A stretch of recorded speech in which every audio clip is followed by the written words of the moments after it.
Episode धमाकेदार होने वाली है। आने वाली एपिसोड में निहाल है फौजिया का काम तमाम करने वाली है और सबसे अपना बदला लेने वाली है। अब सब घर वालों की शामत आने वाली है। लेकिन उससे पहले अगर आपने अभी तक हमारा चैनल सब्सक्राइब नहीं किया तो ज़रूर कर लें। जैसे कि आपने देखा है कि फौजिया जो है अब भी अपनी चालें चलने से बाज नहीं आ रही, तो निहाल ने भी उसको सीधी सीधी वार्निंग दे दी है कि अब बच जाओ, मैं तुम्हारा वो हश्र करूँगी कि तुम कभी सारी ज़िंदगी नहीं भूलोगी, क्योंकि मेरा डसा तो कोई पानी भी नहीं मांगता। और निहाल दिल में सोचती है कि इस बार तुम्हारा मुकाबला निहाल से नहीं बल्कि मीशा से है। फौजिया से कम थोड़ी है मीशा। जहाँ निहाल भी कहेगी कि अब मैं तुम्हारा वो हश्र करूँगी फौजिया बीबी कि तुम सोचती रह जाओगी कि हुआ क्या है तुम्हारे साथ। जिसके बाद निहाल भी हुनैन को संभालते हुनैन के कमरे में चली जाएगी और शबाब के साथ मिलकर बहुत ज़्यादा मदद करेगी। जिसके बाद शबाब भी निहाल से कहेगी वाकई ज़वार सही सही कहते थे, मुझे तुम्हारी बहुत ज़रूरत है। तुम बहुत अच्छे से हुनैन का ख्याल रखती हो जैसे बिल्कुल मैं रखती थी, और तुम्हारी वजह से ही मैं सुकून में हूँ कि हुनैन बिल्कुल ठीक है। तुम्हें पता है मैं बाकी किसी पर भी यकीन नहीं करती, लेकिन अब मैं तुम पर यकीन करने लगी हूँ मीशा, लेकिन तुम्हारा मेरा यकीन तोड़ना ना। जहाँ पर मीशा कहेगी कि आप फिक्र ही मत करें, मैं आपके यकीन का ऐसा अचार डालूंगी कि खुद भी आप सोचती रह जाएंगी। और ये वो दिल में ही सोचेगी।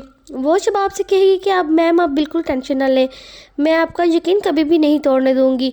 वो इतनी खूबसूरती लड़की है कि जवेद जो है उसे देखकर ऐसे उसकी हवाइयाँ उड़ता है, उसे लगता है कि ये मीशा नहीं बल्कि निहाल है। इतनी खूबसूरत लड़की को देख कर उसकी रालें टपकने लगती हैं। जिसके बाद जवेद जो है थका हुआ मीशा के पास पहुँचेगा और कहेगा सुने। तो जैसे ही मीशा पलटेगी तो वो एक दफ़ा दंग ही रह जाएगा। उसे लगेगा कि ये मीशा नहीं बल्कि निहाल है। तो वो इसका पता लगवाने के लिए कब्रिस्तान जाएगा और वहाँ उसे कब्रिस्तान की रखवाली करने वाला बाबा मिलेगा। वो उससे पूछेगा कि तुम यहाँ क्यों आए हैं, तो वो कहेगा कि यहाँ मेरे रिश्तेदार की कब्र है, मैं उस पर फातिहा करने आया हूँ। तो जब वो निहाल की कब्र के पास जाएगा तो वो बाबा पहचान लेगा कि ये वही है। तो वो उससे पूछेगा कि किसकी कब्र है, तो वो बाबा बोलेगा ये एक लड़की की कब्र है। जिस पे जवेद खुश हो जाएगा कि हाँ मरे हुए लोग वापस नहीं आते, वो निहाल हो ही नहीं सकती, उसे तो मैंने अपने हाथों से मारा था और दफन किया था।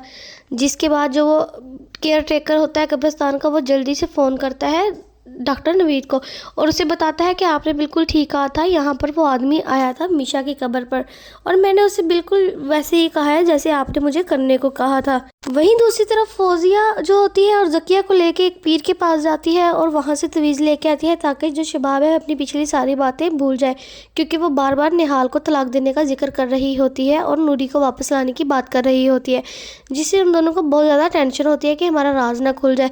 इसलिए जब वो एक बाबे के पास जाती है और तवीज़ लेकर आती है और फिर वो ज़किया को बताती है कि शबाब के अभी तक जो औलाद नहीं हुई वो भी इस बाबे की तवीज़ का ही मामला है। आने वाली एपिसोड होने वाली बहुत ही धमाकेदार, क्योंकि जो निहाल है वो अब अपनी चाल चलने वाली है। ऐसे ही नई अपडेट्स के लिए हमारे चैनल को सब्सक्राइब करें।